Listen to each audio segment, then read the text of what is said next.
Hey, what up, y'all? Yeah, so it's my fault for I was talking stuff on that video the other day, and I was saying, people are waking up and they're focusing on, being followed out in the street and listened to and stuff in their own houses and apartments. Uh, yeah, I mean, I was wrong.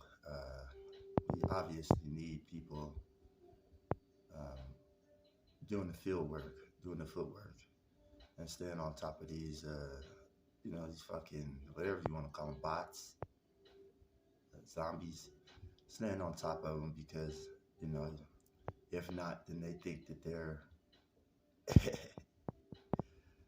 they think that they're invincible or they're sneaky or some shit. And so, yeah, we definitely need those. Um, we need more and more of those people who are willing to go out and expose these. I call them con artists. That's all they are. You know, they get plea deals and shit, or little incentives, gift card incentives or whatever. If it can follow you around, make noise, shit like that, try to make you mad or whatever, distract you. That's what it is. So yeah, that's my bad. Everybody that does that or is still doing that, continue to do what you do. Every now and again, I'll go out and do it, but I mean, I'm way past that at this point. Like I said, I remember the motherfuckers fucking with me on every corner at a hood I used to be in. When I was young, trying to go play basketball and shit.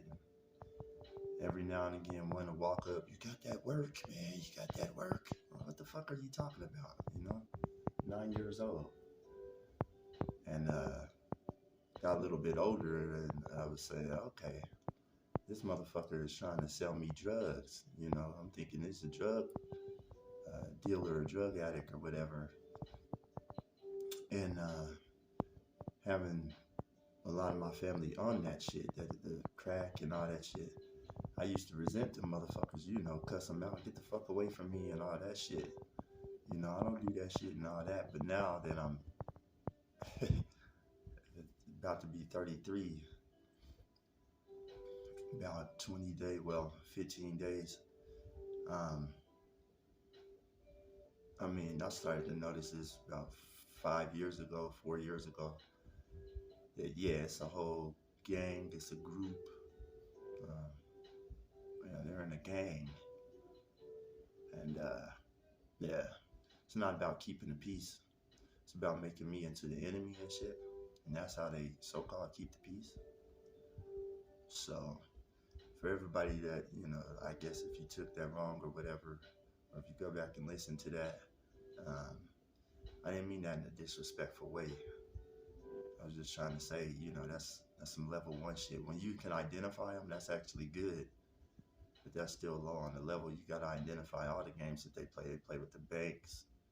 They play at the fucking medical centers. They play at the courts. The police play. They act like they don't know what's going on. What does that mean? Try to turn you into the fucking villain. Gang stalking? Are you in a gang? Why would you be stalked? Shut the fuck up. Are you are you fucking serious? So yeah, that's just how it is. I mean, I thought I'd get on here and say a couple things, cause you know. And another thing is I want people to be able to fight this adequately. You know. Um, so yeah, I mean, if you're religious, stay prayed up. That's obviously a good thing. If you're not religious, stay in the positive mind frame. That's these motherfuckers' weakness is you being happy, you being able to laugh. That's where they get fucking angry. Okay, so and when you get a little bit, older in this shit, you'll start to figure it out. Yeah, it's a fucking game. You know what I mean? And they need you pissed, but it ain't gonna never happen. I went as far as to challenge it. Any one of them motherfuckers. If you want to fight, we can go right here, right now. Nobody steps up. Everybody gets all, feather-eyed. Why are you so aggressive? It's like, what? You fucking with me? I thought you wanted to fight. My bad. I didn't know you was that Perdercy. You know what I mean? Should stay up, y'all.